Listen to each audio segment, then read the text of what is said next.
welcome back to Split Decision. We're your hosts, Christian, that's this guy. I'm Alex.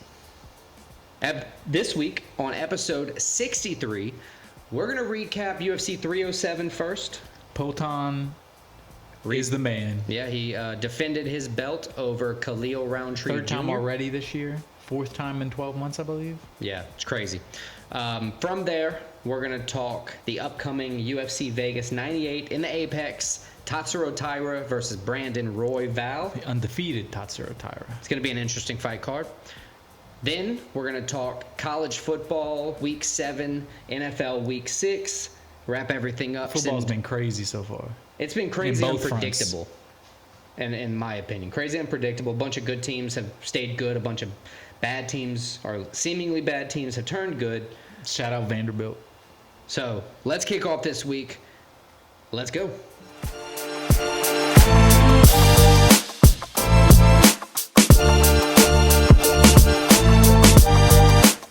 UFC 307 this weekend. Great fight card. Had a little bit of everything. Had Poatan, as we said, continuing his dominant reign. Probably the most popular and best current fighter in the UFC right now, as of today. Yep, I agree. Had some split decisions, some controversial split decisions, some boring fights, some injuries that happened. Some knockouts, some and that was all just subs. in the main card. Yeah, it was an electric day. Regardless of, if the fights were great or not, the crowd was there. Overall, the card wasn't great. But the main event delivered, so that kind of just washes over most of what you think. But before we get to the main event, before we get to the main card, Alex, as always, let's preview the prelims. I'm sorry, recap the prelims. You do that almost every week, too. I love it. All right, UFC kicked off the prelims at the Delta Center with the Utah native Court McGee scoring a submission victory over Tim Means. This win stopped... Court McGee sounds like the most Utah name possible. I didn't think of that, but I actually kind of get it.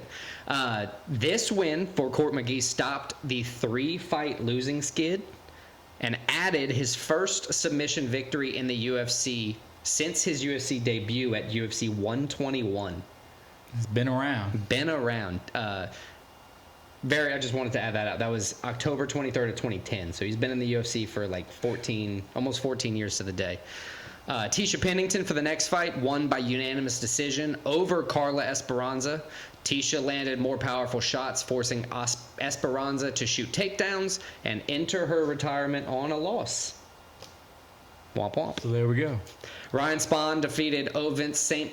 Preux by guillotine just 95 seconds into the first round. Spahn's power forced St. Preux to shoot a takedown, but Superman's poise in the clinch helped him grab the opening. He's one of those guys they mentioned during the broadcast. He has so much talent. He's never been consistent with it, though. Yep. And that's what he said in his post-fight, that you're about to see consistency from him. Ovince St. Preux has since been deleted off the UFC roster. Yeah, I mean, he was 40 years old. Yeah, 40 years old. He's been last in the fight of his contract, so it was about He does time. have a choke named after him that he did it so much, so shout out St. Preux. And I would say Dustin Poirier would be proud of that guillotine choke. He pulled the gilly, yeah. Next up, Cesar Almeida returned to the win column with a decision win over Ihor Potieria. Almeida was taken down but never accepted that position, always striking, earning him 30-27 on all the judges' scorecards for this one.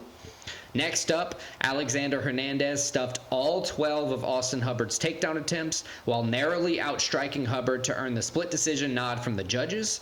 This win could help Hernandez turn a corner in his rocky UFC career, evening him up 7 wins, 7 losses in the UFC. Nice, 7. He's starting over. Yes. Fresh start. Back to 500. You get to start over. Or is that... Yeah, that's 500. There we go. Woohoo! Yasmin Lucindo took home a split decision win over Marina Rodriguez. Lucindo was able to secure takedowns on Rodriguez in all 3 rounds with 4 minutes, 40 seconds of control while matching the limited striking output from both. So I agree with the split decision nod there.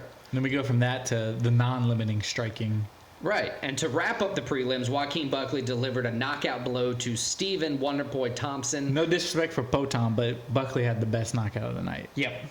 about the halfway point of the final round, with scorecards really everywhere. There wasn't a judge. It was a close fight. Yeah. And they were both, it was entertaining. One judge gave 2 rounds Buckley. One judge gave 2 rounds Thompson. One judge gave 1 round each. Thompson lost the fight, but coming in, he was wondering why they were on the prelims. And looking back, hindsight, this should have definitely been a main card fight. They could have put the Pennington Pena fight on the main. This should have been a main card fight. Yeah, I agree. Either way, great knockout from Buckley, leaving the judges out of it, as this card especially needed. And then he had it, but Buckley probably had the best call out on that, I think. Kamaru Usman. Kamaru Usman's a great call out, and it also put him at 4-0 in the welterweight division. Since he's on the tear. He's a new man. New man in the welterweight division. Kayla Harrison is the next fight, but that's on the main card, so let's jump directly into that, because I almost just... Well, you skipped one fight. Which one? Dolidze Holland, the first fight of the main card. Oh, I'm sorry. My list had it backwards. Let's talk. Go. Dolidze Holland opened up the main event. Yep. Main card. Looked to be an exciting fight. Dolidze looked to be winning the first round. Yeah. Kind of dominating the first round. And then I think it was about with a minute left on the ground. You could see Holland scream in pain. Yep. But he kept going. He survived the round. Turned out he popped his rib. Called the fight. Kind of disappointing. This was looking to be one of the promising fights because we know Holland. He's one of those guys that he can pull a win out of nothing, and he's entertaining. Yeah, he's got a bunch of knockout wins, sub wins. He can really do it. He can pull out a long decision if he needed to. He can be a guy who can knock you out from his back. He can choke you. Yeah. And Dolidze, this was, he's trying to build that resume into what everybody thought he was. And I gotta say it's a good win for Dolidze. It's a good win. You take the win because you caused the. Right, but you have to look. Dolidze's losses in the UFC have aged pretty well. I mean, he's only got 3 UFC losses: 1 to Imavov, 1 to Vettori, I believe. Like his losses aren't against. I believe his first loss might have been against a scrub, but his other 2 losses are against top opponents at one point in the middleweight division. So I mean, you got Imavov nearing a title shot, inevitable at some point. Yeah. So the losses are aging well. I like Dolidze where he's at. Only 3 losses in the UFC. I got questions, though. Who's next? As always, Brendan Allen just lost to Nasruddin Imavov, so that means they would be on a similar fight timeline as far as camps, if they want to take breaks or not. Paulo Costa, who we figured out kind of sucks. I wouldn't go that far. Sucks in the middleweight division because he just seems like he doesn't care. He has a lot of natural talent, but he doesn't put all his effort into his camps. I feel like it would be a great fight for Roman Dolidze.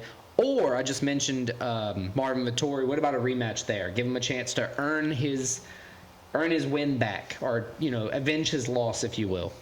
I like him fighting the best-looking guy in the UFC, Paulo Costa. All right, give me that like fight. It. Secret Juice versus the Caucasian. The Caucasian. That's a good nickname. Even though Paulo Costa's nickname's Borrachina, I think it is, right? The Eraser. There you go. Mario Batista defeated Jose Aldo. Whoa, now we're skipping Damn it, another I did it one, again. Alex. I just don't want to talk about Kayla Harrison, apparently. Kayla Harrison, Ketlin Vieira. There you go. Unanimous decision. The biggest odds of the night didn't look that way. Harrison definitely won the fight. I'm not saying that, but I think she was minus 900 coming into this. Well, minus 1150 by the time it closes. Yeah, Vieira, she didn't get blown out. She didn't look bad. Right. She wasn't able to quite hold her own. The aura around Kayla Harrison is that she's just some bull that's going to come and wreck shop. I.e. how Ronda Rousey started. Right. She's good. Chris Cyborg, how she started. Great.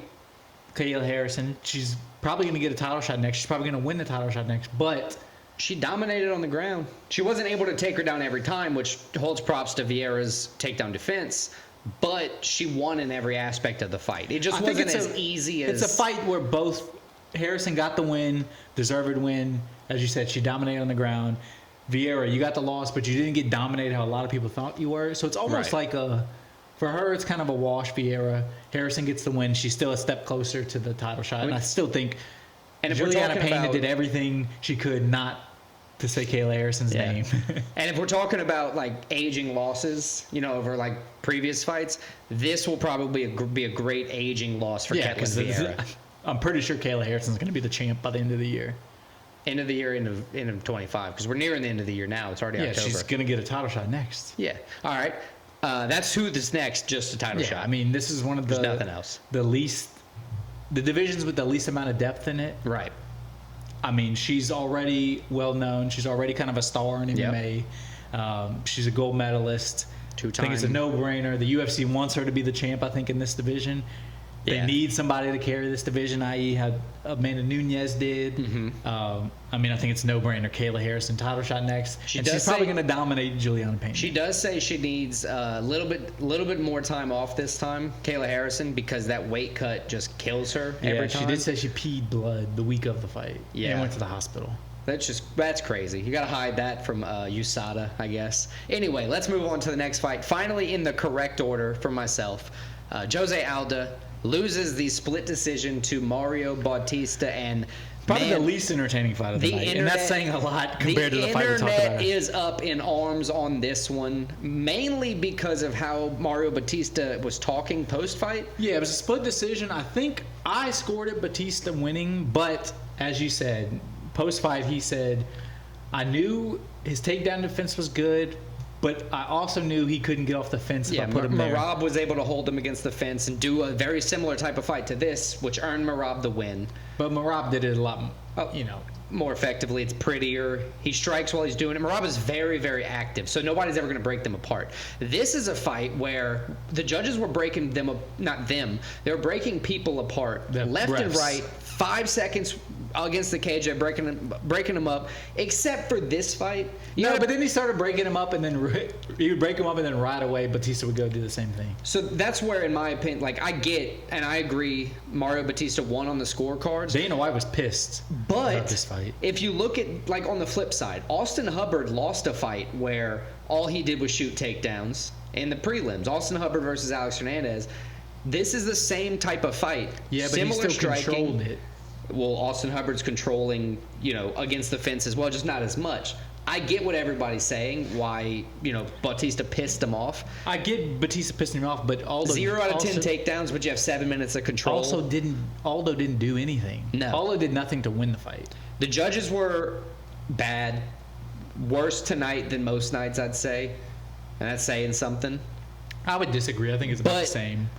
Mario Bautista deserved the split decision nod. I get that. I just don't like his comments. If that's your camp, is to hold somebody against the fence, that kind of sucks. I kind of like his comment. I like that he's being honest. He's just like, hey, I want him to lie, because at that point I want him to get a good fight next and somebody just to smoke it. Yeah, UFC's probably going to sit him on the shelf after this. All right, so he's definitely going to be on the prelims after this. If he gets a good opponent because he beat, Jose Aldo of all people, if he gets a good opponent, let's assume Rob Font is out up there, Chito Vera, Song Yadong, all options above him in the bantamweight rankings, all options that he could seemingly... I think the UFC really likes Chito, so they're not going to have him... This is a bad stylistic matchup for Chito, and they want Chito. He's an entertaining guy, Yeah, I agree. They're not going to give him that fight. I think Song Yadong has a big presence as well. And Yadong, yeah. I think Rob Font, after losing to Figueiredo, after losing to Garbrandt, I think that's the fight to make, honestly. Yeah, and I think Rob Font's the kind of guy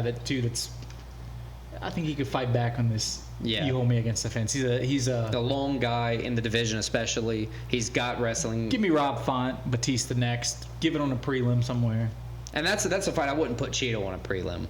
No, you're not putting Chito on or Song Yadong at this point. Maybe a main event fight night, but that would be about it. Anyway, let's move on to the first title fight. This was the worst judges of the night. I hate it so bad. Juliana Pena defeated Raquel Pennington by split decision. She reclaimed... most undeserving two-time champ in UFC history. Oh, my God. I hope... So, if this is her run of I beat Amanda Nunes, and then immediately got dog-walked by Amanda Nunes, and then, I beat Raquel Pennington, and then... dog-walked by Kayla Harrison. Now, I would love that for her. Me too. But anyway, if we side with the judges here, Juliana Pena did have the edge in striking, but...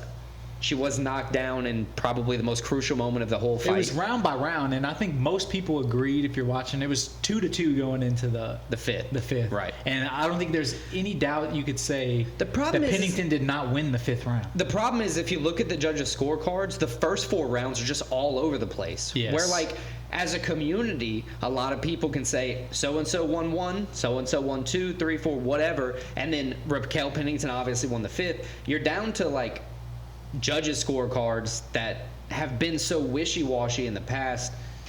Well, Joe Rogan made a comment. It just sucks. Did you hear his comment? I don't think it was during this fight, but it was another fight. It was a close one. And Anik said, I don't know how the judges are going to score this one. I don't know how you can score this one. And Joe was Rogan being a little spicy. Joe said, he's not even watching this fight. Yeah, Joe's being a little spicy for sure. But like that kind of shows you that it's serious. You know, it's like the biggest open, quote unquote, secret in the UFC. And it's infuriating. It's like this in boxing too, but it's like the judges are horrible. Now, there's always that thought that it's at least that's been said in the UFC before. If you have to beat the champ. Did you see Pennington being beaten in that fight? No. And then Sean Strickland. Did you see Sean Strickland getting beaten in that DDP fight? No, I wouldn't say, but I also don't think that's a real thing. I know. I'm just beat the champ. Why are you bringing up that? I'm just always so salty about DDP beating Sean because the whole middleweight division would play out differently at that point. Izzy would probably be champ right now. Right. Which would be sick. Anyway, who's next for Juliana Pena? She called out Amanda Nunes. It's not. I read on the internet today that that's just a troll move, just to piss off Kayla Harrison, which funny if it is, but I really think that she thinks her best option of defending the title is I don't think it's Nunes. A troll move because literally it's the only thing she's been talking about for the past 3 years. And I hate it so much. Yeah, but I think Kayla Harrison, I think that's the fight to make. As we said earlier, it's not a deep division. And I need to stop saying... a star in the making. Kayla Harrison's going to dominate it. I noticed it a couple times last week. I said Kayla Harris. You weren't here. You dipped. But Harrison. It's Harrison. I know it is. I just... Gold medalist. I don't read off my page as well as I should half the time. Anyway, let's go on to the main event. A sick knockout. Second best knockout of the night. Alex Pereira versus Khalil Rountree Jr. Fourth round. Khalil had the first 2, I'd say. He did, and he looked good. He looked better than most people have looked, other than Izzy against Pereira. But Pereira was disciplined. Problem is, you as a champ, you know how to fight. As a not long time champ, but as somebody he's been fighting at championship level. Right. He has kickboxing in this. He's headlined 6 numbered UFC and he cards. Was a championship kickboxer. You know how to fight the championship rounds. Fight. That's where you're going to put it on the most. If you're, he was disciplined. He is patenting calf kick. I mean, you just he keeps That's doing crazy that, keeps how doing powerful that, keeps doing that, and then by the end, by the 4th round, his leg was fucked. Khalil's. Yeah. You're absolutely right. He had crazy body shots. I mean, Khalil's face was tore up. Yeah, he had a thing on his nose prior to the fight. It looked like something he had, like a little, not a scratch, but like a cut that was healing. There was a cut opening. It blew up by the end of the fight. The cut over the eye.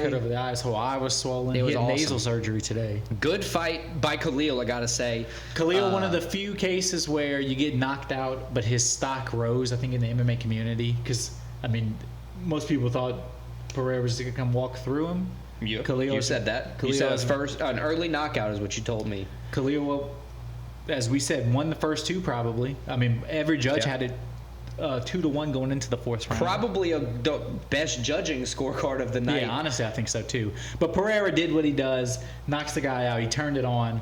I don't think anybody... And if your game plan is to sit and strike with this dude, it's not going to go well for you. And honestly, his coach is Glover. imagine if someone tries to take him down. Yeah, he's been working on it. Yeah, like if nobody does it, it just gives him more time to. And he's been a kickboxer for that long. He doesn't have he trains, not learning, but he's not learning a whole bunch on the feet anymore. He's dialing things in on the feet, but he's growing on the ground while nobody's giving him any attempts on the ground, so he can just grow silently. And I'm going to beat you to the gun. Ankalaev is what everybody's saying is the fight. I got a couple options. Is it Ankalaev? Magomed Ankalaev, yeah. Ankalaev is... But he's got to beat Rajcic first. He does have to beat Rajcic first. Which is hilarious that... Ankalaev is favored, but he's not... They're still doubting this guy. I don't see it. I get it if you have the Russian Dagestani dude. I get it. I understand, but Brazil's also a big heavyweight in the UFC. And if it's that easy to do it to this dude, why has nobody done it? Right. Izzy could wrestle if he needed to. Sean Strickland could wrestle. We see him fighting with Pereira's camp now. The dude can wrestle. Khalil knows how to wrestle. If it was that big of a deal, if the championship meant that much to Rountree, he'd have pulled a Bautista move and just held him against the cage for 5 rounds. But nobody can actually do it. Magomed Ankalaev versus Raychik, winner of that fight's my first option. Yeah. Second option, winner of Carlos Ulberg versus Volkan Ozdemir. I like that one too. I like Ulberg. Third option, least likely in my opinion, John Jones. Jamal Hill rematch. Because Jamal Hill just thinks he got robbed, but I rewatched that fight often. There was enough time for you to Jamal Hill, and then he was in the crowd and he tried to do the yawning thing. Yeah, it's like, bro, you all were the comments sleeping. Roasted him. They're like, you're just waking up from when he knocked you out. Oh, that's the best. Yeah. Anyway, I think winner of Ankalaev or Raychik. I think that's the most likely. Is the most likely. Ankalaev. But depending on the timeline, let's say Pereira wants to fight the beginning of 2025. We know he's going to take some time off after 3 defenses in like 4 months. But what if the Ulberg fight ends quickly, and whoever wins can get a title shot sooner than Ankalaev? Ulberg's out of Izzy's camp too, City Kickboxing too, so it might have a little. I could easily see Ankalaev getting passed over. Or losing. Yeah. Just surprisingly getting a loss and then just having no reason to give him a title shot in the future. I could see it too. But it would be hilarious. Ultimate UFC troll move by Ankalaev himself. Pereira's got options, though. Yep, we like it. All right.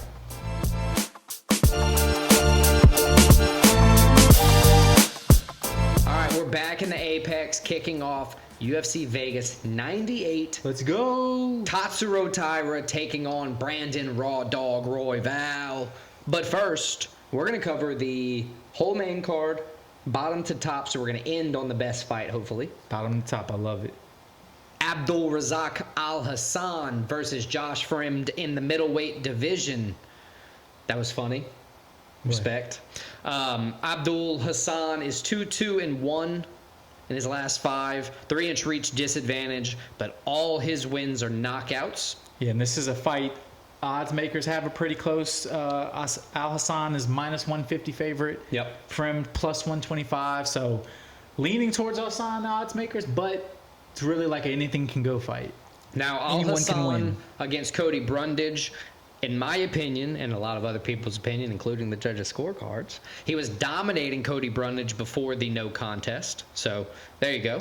Josh Fremd, on the other hand, he's on a 2-fight losing streak, 2-3 in his last 5. He hasn't done well ever since he didn't interview with us. Yeah, well, that's on him. All his UFC losses are to guys with shorter reach than him, which is interesting.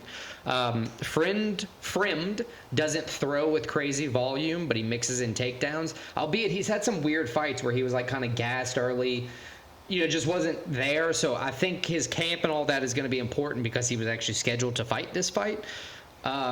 I still think, and I side with Abdul Razak Al Hassan, but I will be reaching out to Josh Fremd again to see if he wants to try to get me to side with him this time. Yeah, maybe cut what I just said about him. But yeah, I'm agreeing with you. Oh, I'm not going to cut it. I got Abdul. Abdul goes in, gets the win. I don't see why not, right? Like, there's nothing that, unfortunately for Josh Fremd, there's nothing that he's shown that tells me that he's going to beat. There's no clear he has the advantage in this. Right. Other than the age advantage, but sometimes that just doesn't play. What are the age difference? 9 years. Okay, that is 30 to 39, but there's nothing that Al Hassan has shown that shows that the age is playing a factor. Yeah. Some guys, the age discrepancy just doesn't work. Yeah, because the talent comes into play too. Right. Or also Fremd's output comes into play. Yeah, so we both agree on that. We both got Al Hassan winning. Next fight, Daniel D-Rod Rodriguez. I used to shit on his nickname, but I kind of like it as it's grown on me over the year. That's like his real nickname in real life. It's not like the fake fight nicknames. Not like, I don't want to say Mighty because that's a good nickname for Mighty Mouse, but like Thud, Austin Thud Hubbard. That's obviously nobody's calling you Thud. Right, that's just a fight nickname because you had to list one. Or you wanted to list one. But Daniel D-Rod Rodriguez is taking on Alex the Great White Morono. Daniel Rodriguez. It's better than the Great White. Yeah, I give you that. He's taken his sights to the top 15. Came up short all 3 times in his attempts over Magny. D-Rod? Yeah, D-Rod. He fought Neil Magny. He fought Ian Gary. He fought Kelvin Gastelum. Probably one of Kelvin Gastelum's better fights, especially in recent times. Morono, on the other hand, he's alternated wins and losses in his last 5. But both guys are kind of at that level where it's like, can they make the jump? It's the constant question in the air. yeah, I'm odds leaning makers on the age on both of these guys just running out before they get to make their title run. I just feel like they're going to be lower end welterweight fighters for the rest of their careers. It's not in it for some of these guys, but they're still talented fighters in the UFC. D-Rod does have the odds makers are favoring him at -200, Moreno at +170. So again, kind of like the last fight where there's an obvious favorite in it that the odds makers have, but it's also one that either guy has a chance to come out and win. Absolutely. So for me, Rodriguez, he's coming down from his last fight, I believe, was at middleweight, or it was a catch weight because of Gastelum. Yeah, as usual. Right. So he got to bulk up on the scales at least, but he still won that fight. Or he lost that fight, sorry. Because of that, I have to imagine. That's what I'm blaming He it on. strikes more per minute. He has slightly better takedown, but he has better takedown defense. Moreno has shown to get gas later in the rounds. I don't know why he didn't do that earlier in his career, but the last couple fights he slowed down quite a bit on the third round. He needs that third round to win these decisions in a lot of cases. D-Rod looks scarier too. I'm just gonna Cooler say. Tattoos, albeit Moreno looks, cleaner, more aerodynamic. I have to lean Daniel Rodriguez to win this fight just because natural ability, reach advantage, southpaw fighter giving him a different look. I say just because. All of the above reasons. I agree with you. I think D-Rod has what it takes to get this win. I think it's a pretty even fight, but I'm going to go D-Rod. D-Rod. Next up, we're going to skip one, but not yet. Grant Dawson, KGD versus Rafa Garcia. Grant Dawson's a bigger favorite in this lightweight contest. He's 4-1 in his last 5. He got knocked out by Bobby King Green 33 seconds into his last fight. No, 2 fights ago. His last fight, he responded with a unanimous decision win. So that's always the question we talk about. First time you get knocked out, his first UFC loss, first time getting, as I said, knocked out. Not second time getting knocked out, but first time in the UFC. Right. How are you going to respond? He responded with a good win. He came in, had a good performance. I bring up the knockout to say, 33 seconds, you didn't get beat, you got caught. You got caught. There's nothing. You got caught by a dude that's awkward. Yeah. Bobby Green's an awkward King fighter. Green, excuse yourself. King Green's awkward. And now he might retire soon, so that'd be nice. KGD is 9-1-1 in the UFC. So, I mean, as much as UFC records we look at, you're 9-1-1 in the UFC. I don't care who you fought. You're a good fighter. You want to hear a more fun stat than that? Consistently fighting. He's 8-1-1 as a favorite. 8-1-1. Grant Dawson. Rafa Garcia is 4-3 in the UFC, but he's 4-1 in his last 5. So he started off real 2 bad, straight wins.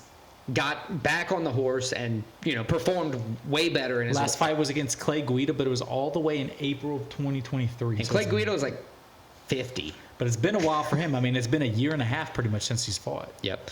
Similar wrestling with Dawson that you're going to get every fight. He's a dominant wrestler, but his hands have gotten better every fight. I go back to the King Green fight. You get to just X that out because he threw 12 strikes before he got knocked out. Once again, you got caught. Grant Dawson's going to win this fight, but if you're an underdog favorite, Garcia is 2-1 against longer reach, which Grant Dawson has the reach advantage by 2 inches. Grant Dawson has the biggest odds in his favor of the whole main card, -450. Yep. Garcia is +325. Okay. But yeah, I agree with you. I think Dawson's going to get the win. I think he is building. As you said, he had the bad loss, 33 seconds.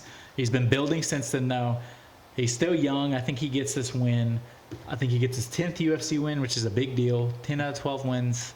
I mean, not bad for anybody. Especially in a very, very, very contested lightweight division. It's hard for people to move up. And somebody with, I don't want to say a predictable style, but a style that a lot of people, a traditional style. I guarantee you, your favorite fighter in the UFC that's in 155 in the past 12 fights does not have a better record than him, unless it's Islam. Right, exactly. I like Grant Dawson here. I like him, eventually, hopefully soon, getting his first, ranked opponent. Yeah, I think next ranked opponent, because I guess King Green might have been ranked around the time he fought. But I think he gets a win here. I think he's kind of edging towards that. Talk about edging. Let's move on to the fight we're going to skip because it just got moved to the main card. Julia Pilastri versus Corey McKenna got bounced off the main card, which is one we had all written up and looked at and talked about privately. Supposedly. We're going to skip, though, Chidi Njokuani versus Jared Gooden. I'm going to just lean on Chidi taking the win here. What's the odds? Minus 175 in favor of Chidi. He's got a 5-inch reach advantage. I'm sorry, 3-inch reach advantage, 5-inch age disadvantage, but I just think he's the better fighter. Give me Chidi. Cool. Let's move on to co-main event. One we were going to talk about, and we are going to talk about. The Iron Turtle. Jung Young Park, the Iron Turtle, taking on Brad, the asshole, Tavares.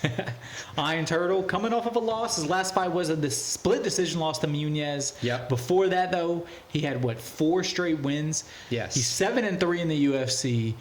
I mean, so he's a guy who knows how to get wins. 3 submission wins in the UFC. He gets finishes, and he's taking on Tavares, as you said. I call him an asshole because I'm still hurt from the Chris Weidman fight. You shouldn't do leg kicks like that to that guy, but it was his first fight back to you. That was crazy. I get your both guys desire to win. Do have a common opponent. Yeah, they both lost to him. To Greg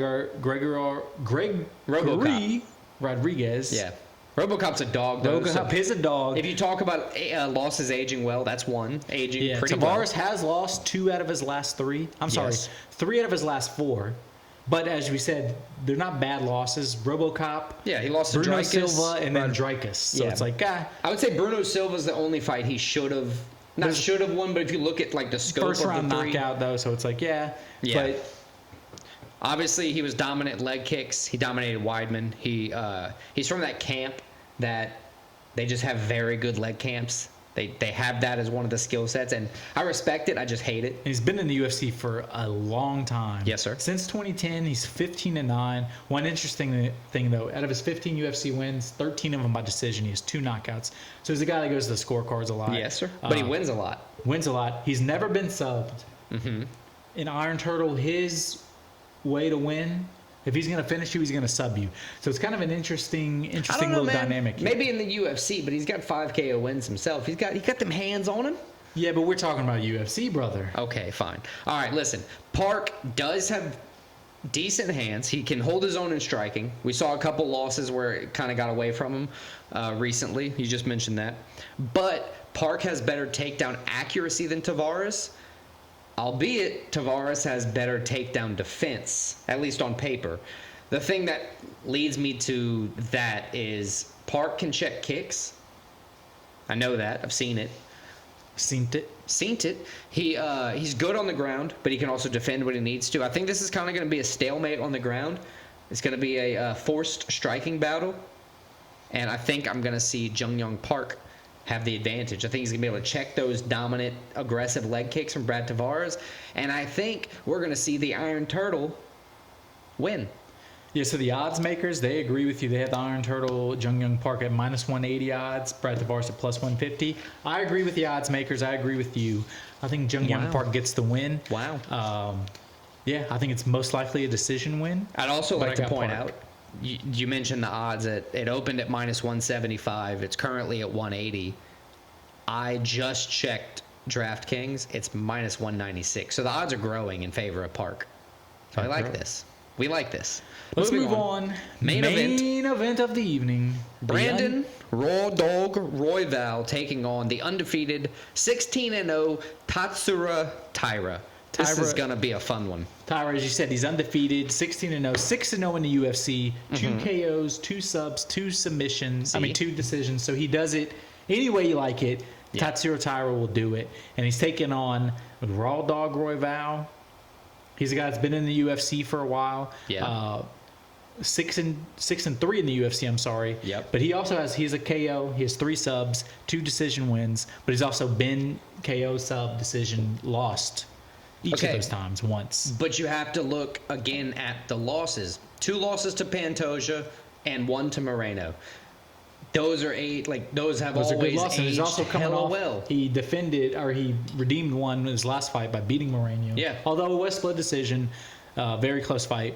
But RawDawg, he's one of those guys. He's been at the top of this division for a while. And in all of those 3 losses, he was the underdog. He's 4-3 in the UFC as an underdog. So when basically fighting the champion or champion caliber opponents, he's unfortunately Well, lost. that tells you what people think about Tatsuro Taira, because he is minus 235 favorite.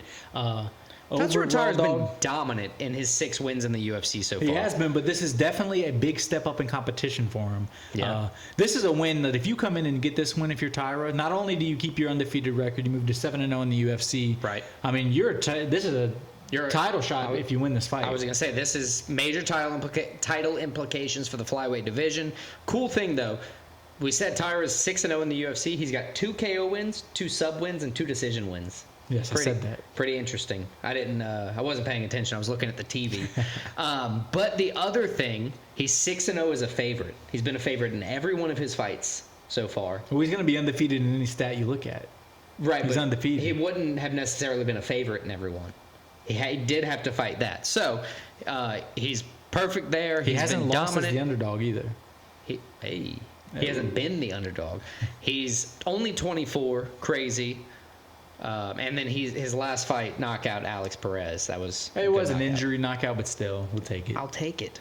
But But if it was your stats, you wouldn't let anybody say, "Oh, it was just this." Tyra's one of those guys, if he wins this, I think the hype machine is going to... There's a lot of hype. If you're in the know, if you're a UFC nerd, like you know about this guy. Right. He's been on the radar for a while, but he gets this win. I think he gets more mainstream, and then...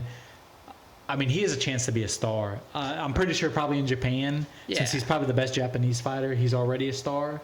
I mean, he's so talented. He's so entertaining. Good-looking dude. He has a chance. He has a chance to really skyrocket his career with a win here. Yeah, Brandon Royval, if he loses this fight, he's going to give up the #1 ranking, which could very well be Tatsuro Taira's, title shot for Pantoja next. So I see Tatsuro Taira winning. You as well. I agree. I got Taira winning. Let's go. That'll be UFC Vegas 98 in the Apex.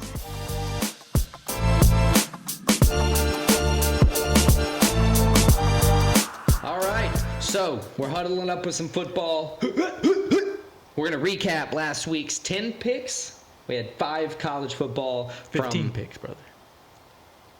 Wow. Not in football, we didn't. Oh. Double wow. Anyway, week 6 college football, we're going to recap our 5 picks. Then we're going to jump to week 5 NFL football, recap those picks. And then we'll jump into this week's stakes and takes, give you all the ranking standings, yada, yada, yada. Let's jump right in. Syracuse at UNLV. UNLV came in favored by almost a touchdown, 6.5. It's a great game. Over under of 58.5. We didn't get to talk about it live, Christian, but I said that I thought Syracuse was going to win. I was so teeter-totterly on it. I was like leaning towards picking UNLV to win, but then Syracuse to cover it. But I was like, no, trust your gut. You wrote all about it. Syracuse won 44-41 in overtime. It was a damn good game. Great game. I hate watching those games when you have like thoughts on it because it's like I want to be right so bad. Yeah. And then I was, so that helped. But yeah, big win for Syracuse. UNLV, not disappointing. They came out and they put on a good game. It was a close game. I don't think they can be upset with the matchup. Yeah, I agree. Let's move on to a team that could be upset with how they performed, and that's Missouri. Missouri just got absolutely skull drug against Texas A&M. I think Texas A&M was up 34-0 at one point. Unexpected 41-10 loss to Texas And it probably A&M. wasn't even that close because A&M just dominated this game from the get-go. A&M at home was only favored by 2.5, which pretty much meant there was a push. The money line odds were plus 110, minus 135. Neck and neck. It was only an over of 48.5, which almost still didn't hit. Missouri was one of 4 Crazy. top 10 teams to lose, one of 5 top 11 teams to lose. Mm-hmm. I wrote down prior that Missouri led in all pertinent categories, which they did prior to that. Last week they just got beat. That's one of those things where it's like they just got straight up beat. The SEC was too much in this case. You go on the road in the SEC, big stadium like that, and you're not ready to play. And another team noise in A&M. Is that College Station? College Station has some noise over there, too. They have a huge stadium, over 100,000. The quarterback of Missouri the week of said that it's louder at practice than it is at Texas A&M. Yeah, way to talk your shit, bud. Yeah, so it was like, There you go. Yeah. And A&M players after the game specifically mentioned that as key extra motivation for him. Yeah, bro, your little boombox ain't shit to this stadium. We both picked Missouri, so we ate our words. Yeah, I'm not even mad about it. It was a cool game from A&M. If it's a close game, I lose. Excuse me. I'm a little upset. The game like this, it's like, yeah. I read this thing completely wrong. Yeah. Or so did Missouri, actually. So I think Missouri did too. Right. Moving on, Michigan at Washington. Christian. A rematch of the national championship from last year. I didn't even know that. I'd have mentioned that had I known it. There we go.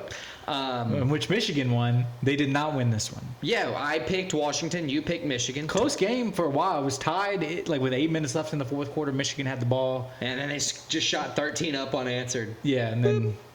Yeah, good for them. Michigan has no high-powered offense, so they made a mistake where Washington got the ball and took the lead. Yep. And they have no way to respond. All Michigan can do really is run the ball. Yeah.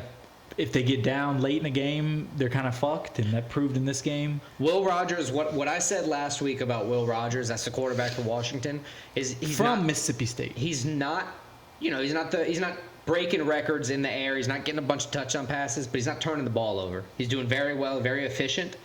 They lean on the run game, obviously, but he's also not just like going out there taking hits. He's a more or less pocket quarterback. He's doing what he has to do, and it proved that they were a little bit too much for Michigan this time. So yeah, and I think shout out to me for being right. On the road, had an effect to it. Washington, one of their first Big Ten games, went well for them. So Washington got the win. Let's move on. Auburn at Georgia. The rivalry known as the Deep South's oldest rivalry. If I'd have known that, I'd have said it. Needed you here last week. Georgia hosting the Auburn Tigers. Close game for a little while, closer than a lot of people thought. Georgia ends up pulling away. Puts a nice score line out there, 31-13. Georgia and Carson Beck still were not able to cover the spread. It was 24.5 points. Yeah, I think Georgia, they're an offense that hasn't quite found it yet, besides that one half against Alabama. They're overrated a little bit. I wouldn't even go that far because I still think they're one of the best teams in the country. Actually, I guess you're right because they did just lose to Alabama, who just lost to Vanderbilt. So maybe Alabama might be the one who's a little overrated. Regardless, they came out and they did what they had to do. They beat Auburn pretty handily. I don't think we learned anything about either team in this game. No. Georgia, they are kind of still, we don't really know exactly if they're championship contenders yet, like championship level. Auburn, we know they're still one of the worst teams in the SEC. Auburn's not. They still don't have an offense. Yeah, so at least we both got that one right because it was minus 2,500. Yeah, we took the biggest. We ain't picking the mismatch there. Although I'm sure Vandy was around those odds too. So all right, let's go to the last college football game. The craziest one. The biggest nail biter. Number 8 Miami at California. An Atlantic Coast Conference game in Berkeley, California. Going into the fourth quarter, they were down. Halfway through the third, it was 35. 17 points? With 8 minutes left in the third quarter, it was 35-10 Cal. Final score 39-38 Miami. Absolutely ridiculous. Miami's second crazy game, crazy comeback in a row. You got to wonder if, when's the magic going to run out? They just had a close win over Virginia Tech, 38-34. Where Virginia Tech had the winning Hail Mary that was somehow overturned. Yeah, ooh. But Miami, Cam Ward's still the dude. Cal also lost to FSU 9-14. That was they also didn't. They just performed this game, so they barely beat Auburn. Yeah. But yeah, Miami. They got the win. I think 6-0, 2-0 this was kind of a win for ACC. This is kind of a win for Miami, where it's like this only brought up more questions about your team if you're a true championship contender, because this is a game you should. You should have dominated. You should have dominated. I was on the road at Cal, so you can give them a little bit, but not much. You should not have been down 35-10 against Cal. But regardless, you leave with the dub. That's all that really matters in the end, especially with the 12-team playoff. You just got to get in, win your conference. So. Yep. So out of the 5 picks, how does that run you for college football? Not great. 2-3. Oof. I went. That looks like 4-1. Hell yeah, 4-1. I'll take it. All right, let's move on to NFL now. You should have listened to me more often. Well, you weren't here. Never mind. Anyway. Let's move on to NFL. NFL, let's go to London, Sunday morning. Jets at Vikings. I keep picking against the Vikings, keep saying it's going to run out. But they're 5-0. Sam Darnold's doing his thing. 5-0. The Vikings are probably, through 5 games. Now, Sam Darnold did have a bit of a step-back game, but I have to... Not as much as Aaron Rodgers did. He ended up throwing for 2 touchdowns, 3 interceptions. And he got his coach fired. Pick 6. He did have a pick six. Forgot about that. At least they waited to get back home before they fired him. Yeah, that would have been I'm shitty. sure they told him. Hey, man, you got to ride coach on the way back because stay in London. You suck. Anyway, Jets 17, Vikings 23. Vikings won it. Really, they needed the 2 field goals in the fourth quarter to win it. You know, they got typical those. NFL game where it was bad. No matter game what in happens, London. It's going to end close. Yeah. Like overseas anyway. 9 out of 10 NFL games. Yep. Sam Darnold's still that dude. Jets 2 in a row losses. They lost to the Denver Broncos and now the Vikings. They're 2-3. Vikings 5-0. Rodgers did have like a sprained ankle in the game. That may be something to note worth moving forward. He's also 40 years old. You said he's gonna have last week. I love Aaron Rodgers. Yeah, there you go. So don't shit on him yet. Team Novaks, baby. I picked the Vikings. You picked the Jets. So that's how that went. Moving on. Bills, Texans. At Texans. We thought the Bills were gonna get back in the win column after the Ravens loss. I don't think either team played very good in this game, but Texans got the win, 23-20. Stephon Diggs had his revenge. There's a viral... Love to see it. The viral side-eye picture of him looking at... I can't even look that way. It was the same as that bear dog. Breaking news. puppet. Alex can't look right. Alex has no peripheral. But yeah, Texans get the win, 23-20 over the Bills. Bills has 2 straight losses now after a crazy... 35-10 loss to the Ravens prior week. The first 3 weeks they looked unstoppable. They've kind of been brought down to earth. But this is kind of what the Bills do. Mm-hmm. It seems like the past few years they always have kind of like mid-season crises where it's like, what the fuck's wrong with the Bills? You know the worst thing is the Texans scored 2 touchdowns in the first quarter and then just kicked 1 field goal a quarter to win the game. Do what you got to do, baby. Yeah, I have Kaim Fairbairn on my fantasy squad, so I'll take it. I'm not mad. We both lost. We both picked the Bills. Bills are now 1-2 away, 3-2 overall. Yeah, it's still early to start picking up trends, I think, though. We got to look at them, though. We got to look at them. Let's move on. Next one. I think we both got this one right. Puberty? Packers went to... Your voice cracked? Did it? Yeah, a little bit. I don't think it did. Packers at Rams, 24-19. We both picked Packers here, so that's good for us. Packers get the win.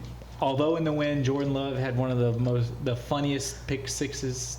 But he also had a couple ridiculous completions. So. Yeah, I mean, that's just what he does. Yeah. I like Jordan Love. I think the jury's still out whether Jordan Love is a franchise quarterback. I like them moving on from Aaron Rodgers to have a seemingly plug-and-play starter in Jordan Love. As a Saints fan, I would love to have Jordan Love. Right. There you go. 24-19, Jordan Love throws 2 touchdown passes in the second half, so that's beneficial. Rams are still one of those teams, since they won the Super Bowl, like they just don't give a fuck, it feels like.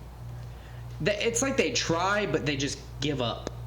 Yeah, they do seem like the team with like the least amount of like... They're like the cool California guy where it's like you can't be bothered to give too much of a fuck. They're just like, yeah. Yeah, I get it. I mean, that's why I picked the Packers. Is I never feel confidence in a Rams game with them on the money line, unless it's like the Cowboys. Then Matt Stafford will go out there and throw 4 fucking touchdowns or something stupid. But yeah, Packers get the win. Rams get the loss. Packers what? They're 3-2 now. Packers are 3-2, 2-1 away. What are Rams? 1-4. 1-4. With the 1 win against 49ers, it tells you everything about the Rams. Yeah, they're gonna win games that they shouldn't. That's about it. Speaking of Cowboys, let's go to the last game. It was Sunday night, or second to last game. Cowboys at Steelers. Cowboys at Steelers. Won an ugly delayed game. There was a huge storm over Pittsburgh. It didn't start till like 9 o'clock Central Dude, I was falling asleep, begging that, like, you know, Zeke would score a touchdown because I had him in a fantasy league, and he didn't do anything because Dowdle is that small dude in Dallas, and he's doing his thing. Cowboys get the win, as you said. I think the biggest takeaway from this game, though, is Justin Fields. Dak kind of suck. Well, yeah, I think everybody kind of knows that, though. Remember, he just got lopped off some cash, and he's a better quarterback than me. They had to. But Justin Fields, I think it showed in this game that Russell Wilson's probably going to be the starter when he's back healthy. I don't know, man. Justin Fields had a decent start. He did, but see that is Justin Fields like the Gardner Minshew. Like you're gonna get some good starts out of him, but you can't ride a whole season on him. Well, I think time's still to tell on that because he has shown some promise. But I think Russell Wilson is gonna be the guy. It's definitely a better scheme fit than the Bears for him. Like just as far as the whole thing's working out, like he seems a better place at Pittsburgh. Yeah, he seems, if anything, just vibes. Vibes are way higher in Pittsburgh. Man, than sometimes Chicago. vibes is all it takes. Let's go to a vibes game. Saints at Chiefs. I mean, this game, you say vibes, but like... Vibes from me. You're over here picking Saints because your heart depends on it. I'm over here looking at reality. The Saints are 2-3. They lost to the Chiefs 26-13. Derek Carr got hurt. He got an oblique injury. That might be the biggest blessing for the Saints. Not in terms for of... the future? Yes, that's okay. what I was going to say, what do you mean for the season? Because the $150 million quarterback is the guy you kind of need to play the games if you want the season to pan out. Yeah, you never know. Spencer Rattler could be that dude. Chiefs were 4-0. You said that the 2-2 Saints were going to beat them. They didn't. Just wanted to Thanks to the... throw that out there. I got the Chiefs right. You got the Saints wrong. Would that put you on college football? Oh, in NFL, I went 2-3. Oh, I'm sorry, NFL. My bad. Yeah. Tells you everything you need to know. 4-1 again. So 8-2 for football. Let's stop picks. talking about the past, Alex. Let's live in the future. Let's move on to this week. All right, let's move on. Let's go. So college football, what is this, week 7? College football week 7. You're right. We got 5 college games, 5 NFL games. College football has some big matchups this week. First one we're going to talk about, the number 1 team in the land, Texas Longhorns, taking on arch rival Oklahoma Sooners in Dallas at the Texas State Fair. For the Red River rivalry. Used to be the Red River shootout. Then with some of the gun violence, they took out the shootout. You can't even do pistols, man, because you'll get like a taunting flag or like, Texas minus 700 odds, which is crazy. Only because this game, they're number 1, Oklahoma's number 18. This game historically has been like one team could be the best team in the country. Usually it's Oklahoma is better than Texas. Right. But Texas gives a close game to it, and vice versa. I think Texas is going to get the win in this game, but I think it's going to be close. I think it's going to be a competitive game. You got Quinn Ewers confirmed out. So we got Archibald Manning is going to be coming out. He's got 904 yards, 9 touchdowns, 2 interceptions. He's looked good in his 3 first starts. I think 2 and he started 2 games, came in halfway through 1. 35-13 victory over Mississippi State. That was a strong performance, which you expected it. I mean, the Bulldogs aren't great this year. 1-0 in the SEC. Oklahoma's 1-1 in the SEC. I like how, regardless of the quarterback, they have 2 good starting quarterbacks, because if Ewers was healthy, he would start, and they would be great with Ewers, but they know that they can trust Manning if they need to, and that's a lot of confidence builder that your team's not going to take a step back because the guy's hurt. Yeah. I picked Texas winning. It's huge odds. Texas favored by 2 touchdowns. And is it a technical away game? No, it's a neutral site. How do they? I guess it's just pretty much 50-50 given how close it is to both states. You've never seen this? Not in, literally the stadium. Not in person. I know it's like a bucket list type thing. It's literally 50-50.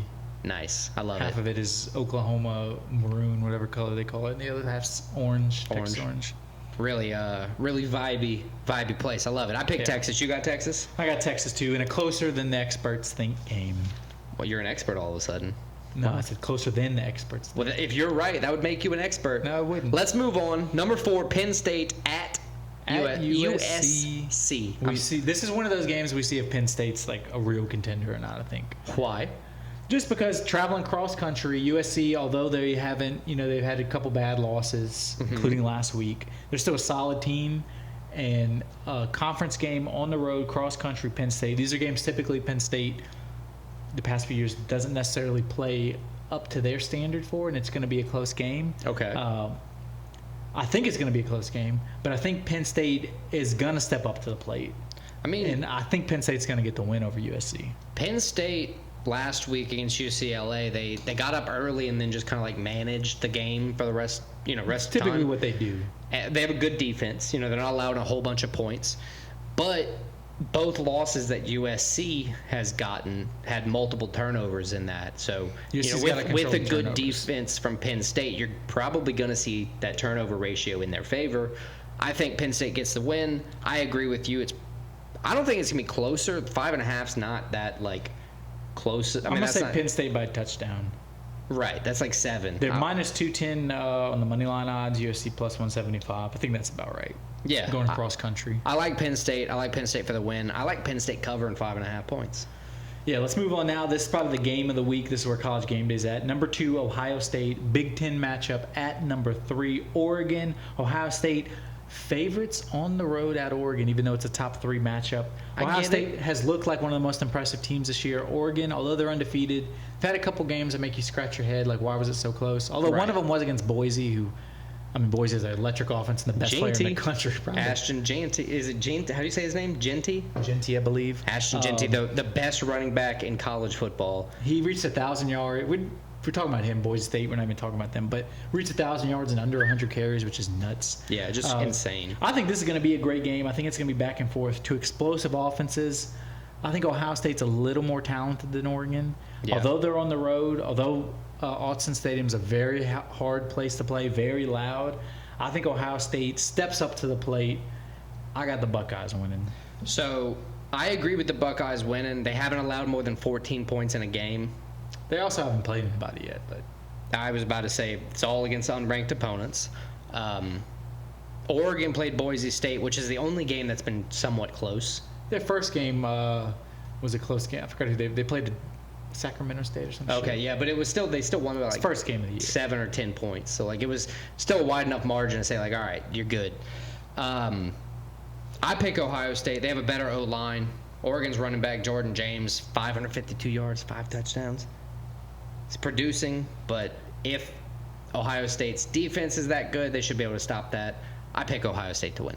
So we agree on that one. Now let's move on to my favorite game of the week. Number 9, Ole Miss Rebels going to number 13, LSU. Both teams coming in with 1 loss. LSU has not lost in the SEC, though. Ole Miss lost against, who was it, Kentucky? Kentucky. The Kentucky Wildcats. 21-17. LSU underdogs at home. They're plus 140 money line. Mm-hmm. Both teams explosive offenses. LSU's defense hasn't been the best, but they do seem, since the second half of the UCLA game, albeit it's been a game and a half, and it was against UCLA. Since 3 quarters ago, I swear to God, they've been good. It's been 6 quarters, Alex. They've been improved. Their biggest thing is the defense isn't necessarily bad in terms of like you're gashing them. It's they just let up giant plays. Yeah, it's like they can reel in the giant plays for whatever reason. Be an average defense. For whatever reason, when LSU has an opponent to 3rd and 7, they let up a 45-yard. Yeah, it's insane. It's like, oh, why would you do that? Just cover deep. So I don't get it.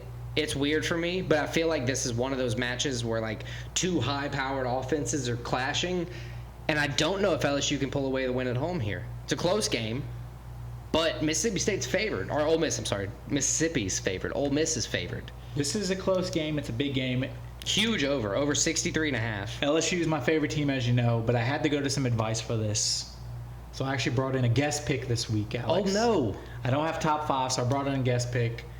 She was asking, like, hey, why ain't you asking me anything the past couple weeks? My beautiful fiance, Clara. Shout out, Clara. We love Clara. I gave her the games. I told her, give me her best pick. Her best pick was LSU over Ole Miss, and God damn it, I agree with her. I got to say, she's picking with her heart, not her head. I think the Fighting Tigers go. They show Ole Miss, you're a little overrated. You're not as good as you think you were coming into the season. I think the Tigers get the win. And a win that they get is going to vault them into playoff contention. They're going to take Ole Miss a spot in the top 10. Give me the Tigers.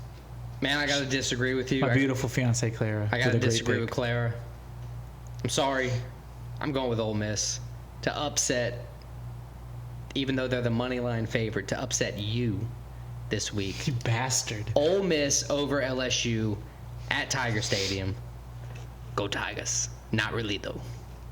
Let's move on to the last college game. Number 18, Kansas State, Big 12 matchup at unranked but 4-1 Colorado. Colorado starting, they're a little bit more under the radar than they were last year. They're 4-1. Is it because they're somewhat worse? I think they're better. I think they're a lot better. I think they're slowly making progress. If you watch their games, they're a better team than they were last year. And I think it's probably good for them. While the quarterback, Sanders and Travis Hunter, are still in the headlines every week, them as a team, they're not getting as much attention, and I think They that's are definitely flying under the radar a lot more. and I think that's good for them. They're hosting number 18 Kansas State. Kansas State is a good team. They're favored to win the Big 12 as of right now by the odds. But this is going to be a hard place to play. This is like But they're still 1-1 in the Big 12. Kansas State. 1-1. They had that god awful game at BYU, and they're going to Colorado. So another game out west. It's going to be at night in Colorado. I think this kickoff is like 9:30 Eastern time, so it's a late game. Mm-hmm. It's 8:30 Kansas State time. It's going to be late for them. I think Colorado, they have the talent. They have the athleticism. If they can hone in their mistakes, I think Colorado can get this dub. I'm picking Colorado to win. And probably the biggest, if they get this win, it'll be the biggest win for Deion Sanders since he's been at Colorado. I agree with you that it would be. I disagree that they will win. The reason is Kansas State has a hard schedule. Very hard schedule. They've already got 2 top 20 wins this season. Yeah, but one of those is Oklahoma State, who's now doesn't matter. Lost like Doesn't they got matter. blown out by West Virginia. Does it? Oh, damn breaking things over here, but it doesn't matter. The reason I'm saying it doesn't matter is because they've shown through and through that they're a good team. I picked except them, when they lost 38-9 at BYU. Wah. I picked them to lose to the Oklahoma State Cowboys. Shout out Alan Bowman. Yeah, you're still on that dude. Still on that dude. He's a great quarterback. But I think Kansas City is going to go to Colorado and continue to derail the Shedeur Sanders hype train. KSU for the win. All right, Over Colorado. Let's move on to NFL now. This is NFL Week 6. Hard to believe it's already Week 6 and Week 7 in football. Yeah, it's gonna be the Super Bowl before you know it.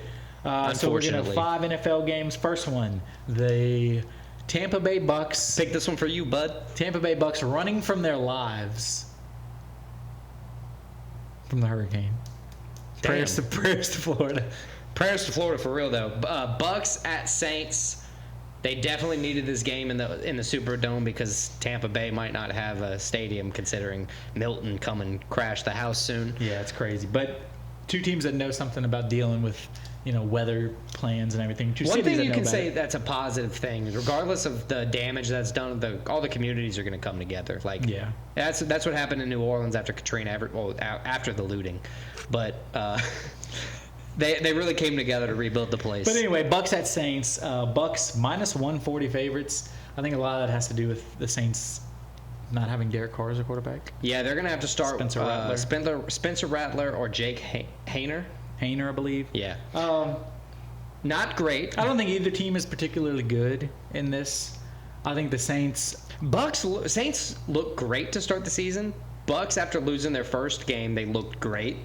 But they've had some questionable games too. They have the Broncos, but then they lost I don't want to say a shootout loss, but a fourth quarter comeback loss to the Vikings the Falcons last week with Kirk Cousins getting his. Those Thursday night games, you just don't know what's going to happen now. Yeah, those are like outliers. Kirk Cousins apparently the comeback king. Just dashing out fourth quarter comebacks left and right. I think the Bucks are going to take advantage of the injured Saints this week. I would have probably picked them regardless, just given that I think their team's better. Overall, like Baker Mayfield is going to make fewer mistakes than Dennis Allen, in my opinion. The quarterback's going to make less mistakes than the coach. Yeah, I just don't like Dennis Allen either. Derek Carr's out. Yes, we've said that. Almost guaranteed. Like, there's no way he's playing. Kamara can't hold the whole team. Taysom Hill is... Just say the pick already. God damn it. Bucks. I like to just rub it in on you. I think the Saints figure out a way to get it done. Why? Because they're the Saints. Oh, yeah, they're going to lose. 2-3. And let's go next game. Boom. Probably the hottest team in the NFL, the Commanders. They're a good damn Jaden team. Daniels is that dude, and they're taking on one of the other teams that's really starting to get some momentum behind them, the Baltimore Ravens. Two of the most dynamic quarterbacks in the NFL. Mm-hmm. This is a interstate matchup, actually, since the Washington Commanders are based. Their stadium is in Maryland. Baltimore's in Maryland. There you go. Two Same teams state. are gonna play each other. Same Wow. state. Probably a lot of the same fans. I think these are two very good teams, but I think they're different points in their respective journeys. Yeah. Whereas the Commanders are a team that's newly good. They're figuring out how to get it done. There's going to be some bumps along the road on their way to be a legitimate contender. The Ravens, although they have a worse record, Start they're from them, 3-2. Ravens are a legit contender. Yeah. I think everybody can agree with that. They're almost due for like a run to a Super Bowl at least, make it to the Super Bowl. They obviously you just got to get past the Kansas City Chiefs. Yeah, but one time is all it takes, though. One You just time, gotta win one the right game. game. But I think this is going to be a good game. But I think the Ravens, I think the experience on the Ravens side, I think they're going to get it done. Now the Simple. Commanders, they lost week 1 at the Bucks, but since then they've just kind of 4 wins in a row. better, right? The Ravens started off super rocky, but then quick after 1 and 2, Yeah, I think so. 1 and 2. found their 0-2. groove. They're 3-2 now. They hadn't lost since. They beat Joe Burrow last week, who threw 5 touchdown passes, 38-34, I think it was. Yeah, It was a crazy Overtime. game.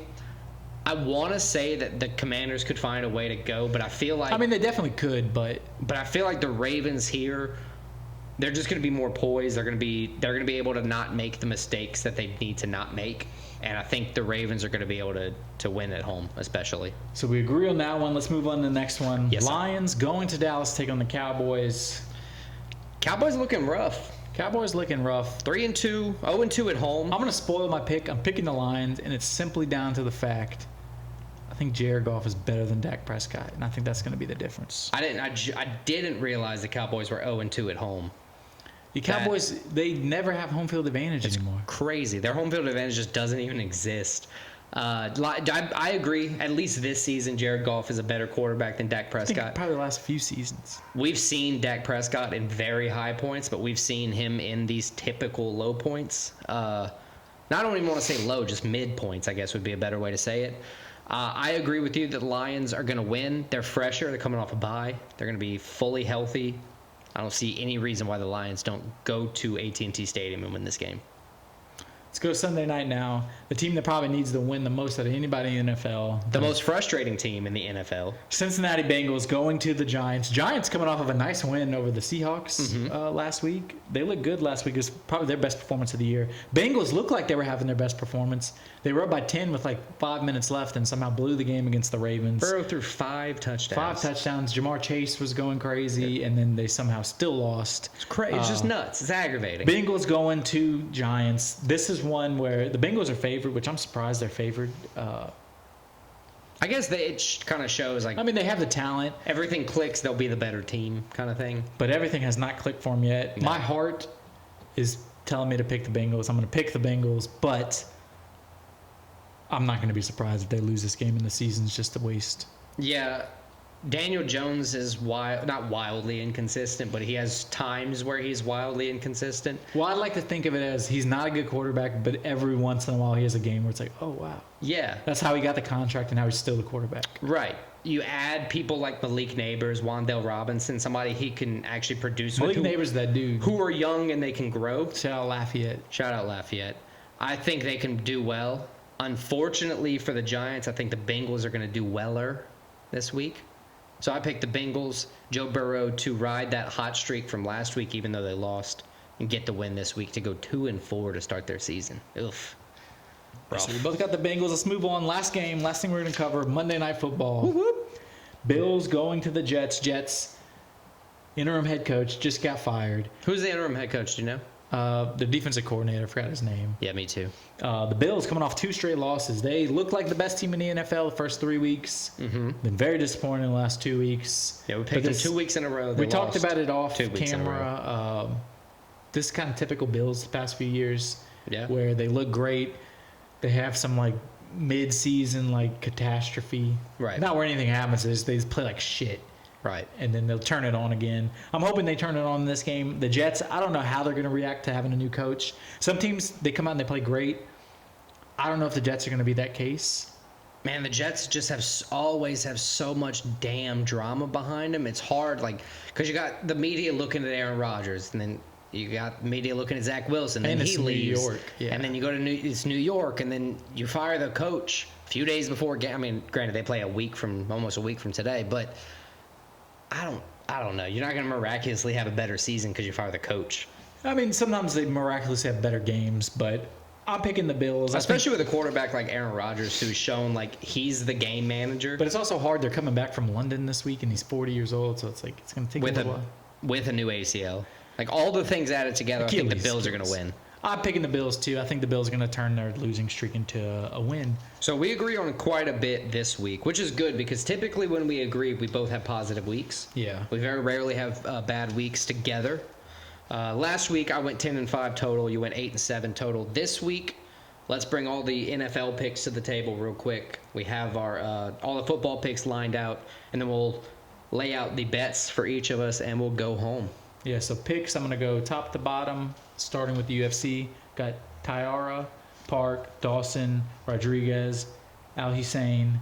Then we got Texas Longhorns, Penn State and Nittany Lions, Ohio State Buckeyes, LSU Tigers, my beautiful fiance Clara. Shout out Claire. Colorado Buffaloes, then NFL New Orleans Saints, Baltimore Ravens, Detroit Lions, I almost said Detroit Tigers, Cincinnati Bengals, Buffalo Bills. I did that earlier, but I can't remember who with. I pick Daniel Rodriguez, Grant Dawson, Jung Park, Tatsuro Taira, Texas, Penn State, Ohio State, Ole Miss, Kansas State, NFL. I got the Bucks, the Ravens, the Lions, the Bengals, and the Bills. All 15 of mine. Perfect. Let's go through our bets real quick. I'll just give you my 5. You give me your 5. Sounds great. I got 2 units on everything. Last week, as you said, I went plus crazy. Almost all my bets were plus odds. Only have 1 this week, so I didn't go kind of crazy. Yeah. I got Taira minus 235 money line. Jung Park minus 180 money line.